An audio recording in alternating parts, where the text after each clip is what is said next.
This is the center room of the museum. There's lots of interesting things in this room. Let's see what we can find. Start by the door. There's a case with some time-worn uniform items. They're most likely from a B-17 bomber crew. To keep their hands warm, the crew would wear long leather gloves that went up over their forearms. Many bomber crew uniforms were wired for heat and would often short out. It's hard to imagine this happening at 30,000 feet, when crew members were exposed to temperatures as low as negative 30 degrees Fahrenheit. At the back of this case is a pair of lined leather boots. These and the wool uniforms are all a pilot had to keep him warm on a long bombing mission. Below this display is a case with more vintage World War II memorabilia. They're copies of the Casper Tribune Herald with the headlines, "Yanks Swarm Across Rhine, Exploit Confusion Among Germans," and "First Army Dives on Bonn." And below that headline, the story starts out, Germans report Battle for Berlin underway, with yet another headline reading, Marines open all-out dive into Iwo Jima. There's a military mess kit, the type soldiers would carry and eat their meals out of.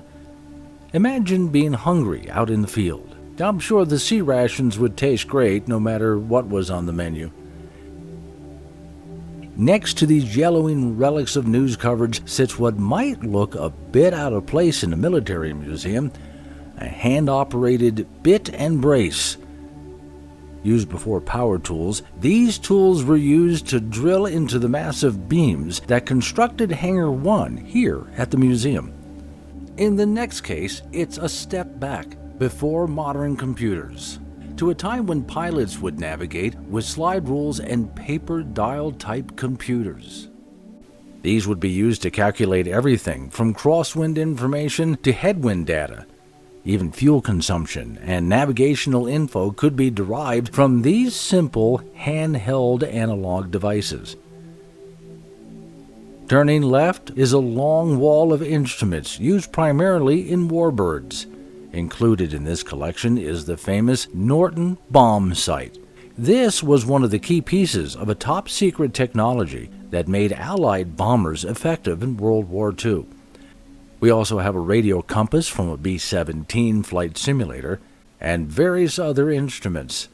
Next to these items is even more radio equipment from vintage warbirds. A pilot's radio was more than just means of communication.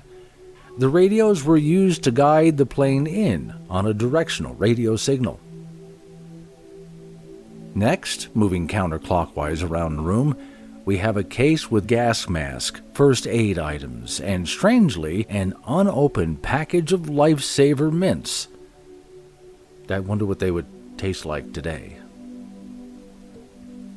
On top of this case is a pair of U.S. Navy signal flags used on board a ship. Imagine the messages these flags have sent. Willys Overland and the Ford Motor Company produced Jeeps for World War II. The vehicle was meant to take the place of two strong horses. Willys Overland made 359,489 Model MB Jeeps, along with the similarly designed Ford Model GPW. Over 600,000 of these tiny workhorses were made. Today we know the Jeep for the brand it's become, but originally the Jeep was Army shorthand for general purpose. This model was donated by Jim Good's brother-in-law, Don Ramsey. The next case displays an assortment of military patches, donated by some of Jim's friends. Marvin and Ann Robinson donated these very rare vintage military branch dolls. The dolls represent the Army, Navy, Air Force, and Marines. And now let's take a look at the most fascinating wall in the museum. Ed Good's uncle, Ray Leo Engelhardt, provided a very large collection of photos to the museum. Ray was a photographer and flew on a B-25 in the Pacific during World War II. The photos on display are from his personal collection. The photos are from both China and Japan during wartime. Each image is labeled to tell you where they were shot, yet some exact details are still a mystery. A couple of the photos taken are of the famous Suicide Cliffs. During the Japanese surrender, the infamous propagandist Tokyo Rose told the Japanese people that the Americans were coming, and they were going to commit unspeakable atrocities. Many Japanese were convinced these threats to be real, and they sadly took their own lives by jumping from the cliffs. One interesting set of photos shows a number of hangars being built. Ed Good tells us these hangars are from the famous Flying Tigers. The Tigers were a group of volunteer, non-active duty military fighter pilots who flew the legendary P-40 Warhawks in China during the war. Other photos on this wall depict daily life of the troops in the Pacific. There are aerial photos of Shanghai and the Great Wall of China, as well as candid shots of people of Japan and China.